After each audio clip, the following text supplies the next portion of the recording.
পদত্যাগ করতে যাচ্ছেন খলিলুর রহমান, তাও আগামী 12 দিনের মধ্যে। মাত্র 3 মাসের দায়িত্বেই ভারত, চীন ও যুক্তরাষ্ট্রের সঙ্গে বাংলাদেশের সম্পর্কের ভারসাম্য রক্ষা করে আলোচনায় এসেছিলেন পররাষ্ট্রমন্ত্রী। যদিও ছোট এই সফরের ইতি টানতে যাচ্ছেন বর্ষিয়ান এই কূটনীতিক, যার প্রধান কারণ জাতিসংঘ সাধারণ পরিষদের 81তম অধিবেশনের সভাপতি পদের নির্বাচন অনুষ্ঠিত হতে যাচ্ছে আগামী 2রা জুন। সর্বোচ্চ পদটিতে বাংলাদেশের প্রতিনিধিত্ব করছেন ডক্টর খলিলুর রহমান। প্রতিপক্ষ সাইপ্রাসের পররাষ্ট্র মন্ত্রণালয়ের পার্মানেন্ট সেক্রেটারি আন্দ্রেস কাকাউরিস। নির্বাচিত হলে জাতিসংঘ সাধারণ পরিষদের পূর্ণকালীন সভাপতি হিসেবে দায়িত্ব পালনের অঙ্গীকার করেছেন ডক্টর খলিল। জানান, নিজেকে সবার সভাপতি হিসেবে প্রতিষ্ঠা করবেন তিনি। ফলে তার বাংলাদেশের পররাষ্ট্রমন্ত্রী হিসেবে দায়িত্ব পালনের ক্ষেত্রে তৈরি হয়েছে অনিশ্চয়তা। জাতিসংঘে দায়িত্ব পালন করা বাংলাদেশের সাবেক এক কূটনীতিক জানান, সাধারণ পরিষদের সভাপতির পদটি পূর্ণকালীন। ফলে এই পদের জন্য সাবেক পররাষ্ট্রমন্ত্রী কিংবা কূটনীতিকদের মনোনয়ন দেওয়া হয়।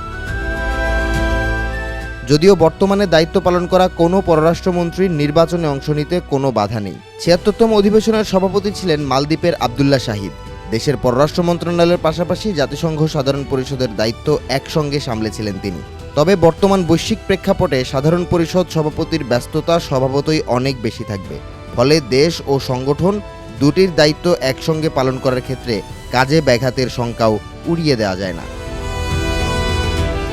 যদিও ডক্টর খলিলুর রহমানের অঙ্গীকারকে একটি কার্যকর কূটনৈতিক কৌশল হিসেবে দেখছেন বিশেষজ্ঞরা। তারা বলছেন, নির্বাচনের প্রস্তুতির জন্য বাংলাদেশের এই প্রার্থী খুবই কম সময় পেয়েছেন। কারণ 2020 সালে তৎকালীন পররাষ্ট্রমন্ত্রী আব্দুল মোমেন এই পদে নির্বাচনের আগ্রহ প্রকাশ করেন। পরবর্তীতে পররাষ্ট্র উপদেষ্টা মোহাম্মদ তৌহিদ হোসেনকে এই পদের জন্য মনোনীত করে অন্তর্বর্তী সরকার।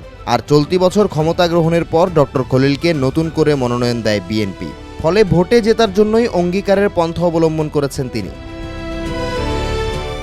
জাতিসংঘ সাধারণ পরিষদের সভাপতি পদটি মূলত কূটনৈতিক নেতৃত্ব, বৈশ্বিক ঐকমত্য গঠন এবং আন্তর্জাতিক ইস্যুতে মধ্যস্থতামূলক ভূমিকার প্রতীক। প্রতিবছর আঞ্চলিক রোটেশনের ভিত্তিতে এই পদে নির্বাচন হয়। 81তম অধিবেশনের জন্য পালা এসেছে এশিয়া প্যাসিফিক অঞ্চলের।